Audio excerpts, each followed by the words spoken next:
We all have been through painful breakups, and we all know how lonely it is, how sad it is, how devastating it is. But let me talk about a specific kind of breakup, the breakup from a long-term relationship, the breakup from a marriage. And let's talk about how lonely it can be when you lose the partner, the spouse you have had for a long time. This is Vasis Andopoulou from AntiLoneliness, and I'm here to talk about relationship today, and specifically about loneliness through a divorce. Don't forget to subscribe to our channel in order to have access to even more content on mental health, relationships, and inner peace. There's no doubt that a divorce or a breakup from a long-term relationship is an emotional roller coaster. There's so many feelings that we're experiencing every single day, many times during the day, from anger to despair, from depression to grief, from guilt to loneliness. Let's focus there on that feeling of loneliness. Why does it feel so lonely? Of course, the obvious reason is because we don't have a partner anymore. We are all alone. But that's one of many reasons why it feels so devastatingly and overwhelmingly lonely. We are without a partner, but also we are without the life that we had built with that partner. We miss our daily routines.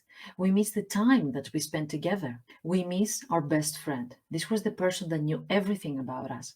This was the person that we loved with all our heart and we trusted with our eyes closed. And it feels very lonely to go back home and have no one to share your day. It's also lonely because we feel that no one can understand our pain. Even though we have friends, we tend to isolate from our friends. Not only because we feel that they will not understand, but also because we feel that we are a burden to them. They have heard our story so many times that we don't want to lose them because they will be sick and tired of listening to the same story again and again. So, in our attempt to protect this relationship, we isolate from them as well. We isolate from our family as well for the same reasons, but also because we feel that they will not share the same ideas, beliefs, or they will not understand the reason we made that decision. And another reason why we feel lonely, physically lonely, is not only because we don't have our partner next to us, but also because we lose some of the friends we used to have. These were the common friends that we share together with our partner. And because they don't want to choose side or because they already chose side, we can not longer be friends with them. That's lonely as well, losing not only one, but many people from your life.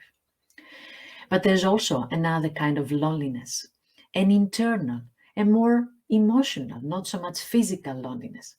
And this is the loneliness we feel with ourselves. We don't recognize ourselves anymore.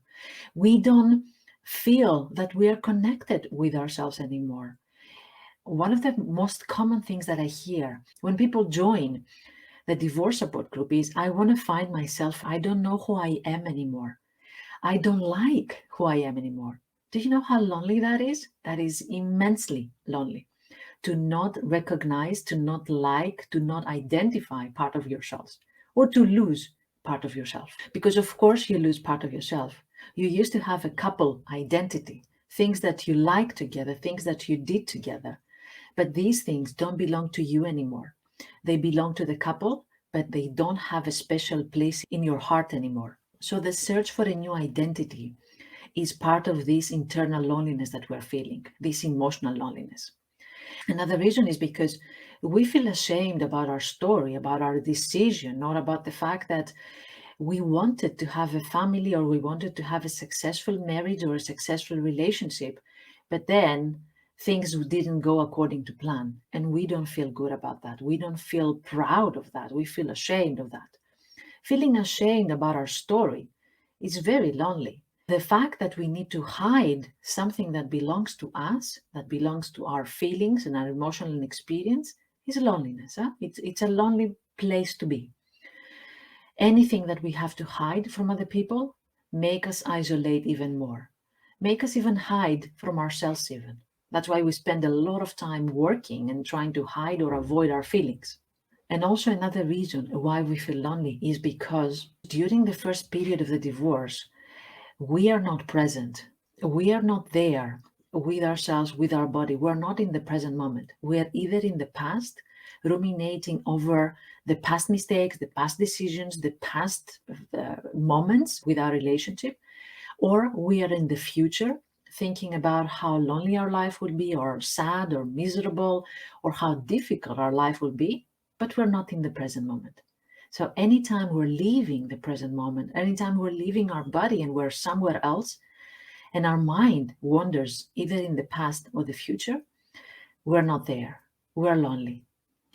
So, thinking about all this, does it make sense now why a divorce or a breakup from a long term relationship feels so lonely?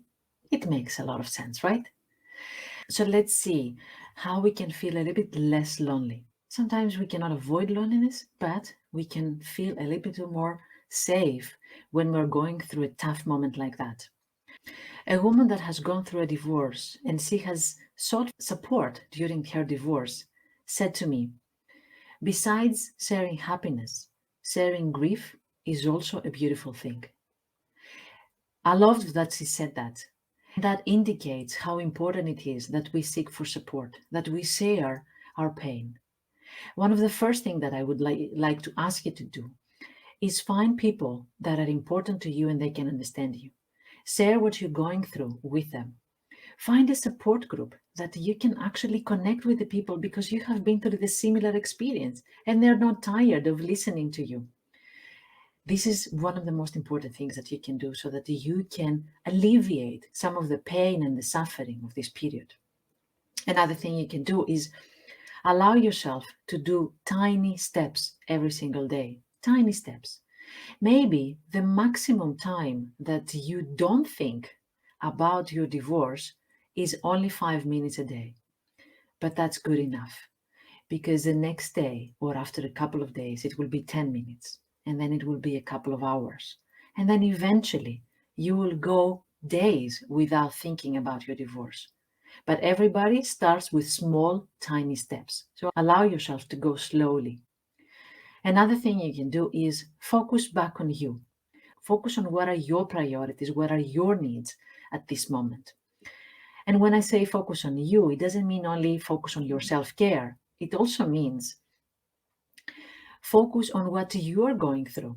Sometimes we tend to think about our ex, what are they doing right now, whether they have moved on, whether they are already with a new partner. And we are consumed with all this thinking and then comparison about our ex. So I would like to invite you to bring your thoughts back on you. What about you now? What is it that you want? I know it's difficult, but this is what I would like to ask you to do for the first steps while we're trying to heal and deal with a divorce. So think about that. Think about these steps. Allow yourself to take time. Allow yourself to focus on what is important on you. Allow yourself to use some single time to be alone. It doesn't mean that you will be alone forever. And healing will come slowly and steadily. Let me know in the comments, how was that experience for you? The experience of a divorce, the experience of coming out of a divorce, or from a long-term relationship. Have a look at my divorce recovery program, and maybe that's something for you now that you need the most support in your most difficult time. Remember, you are not alone, and there are many people around you that they're ready to understand, to support you, and to heal together with you. Thank you for watching. Don't forget to subscribe to our channel in order to have access to even more content on mental health, relationships, and inner peace. Until the next time we meet, take good care of yourself.